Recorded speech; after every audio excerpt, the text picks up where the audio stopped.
শুভকামনা বাংলাদেশ দলকে।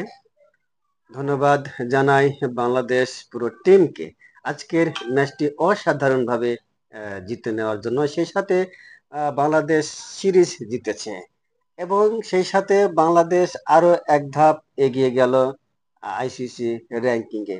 যদিও বাংলাদেশ এখনো 10 নম্বরে রয়েছে, ওয়েস্ট ইন্ডিজ 9 নম্বরে রয়েছে।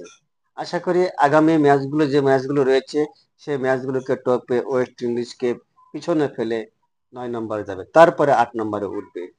এবং এটি প্রত্যাশা করি আগামী 27 সালে বাংলাদেশ সরাসরি বিশ্বকাপে খেলবে, এটি মনে প্রাণে বিশ্বাস করি। তবে আজকের ম্যাচটি অসাধারণ ছিল।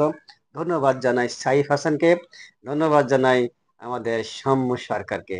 তিনি সুন্দরভাবে কামব্যাক করেছেন, তিনি অসাধারণ খেলেছেন। যদিও তিনি 100 রান করতে পারেন নাই, তিনি 100 রান করার আগেই আউট হয়ে গেছেন, তবে 100 রান করার তার সুযোগ ছিল।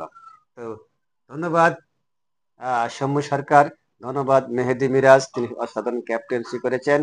সেই সাথে আজকে রিশাদ হোসেন, তিনিও 3টা উইকেট পেয়েছেন, তিনি প্রত্যেকটা ম্যাচে তিনি উইকেট পাচ্ছেন।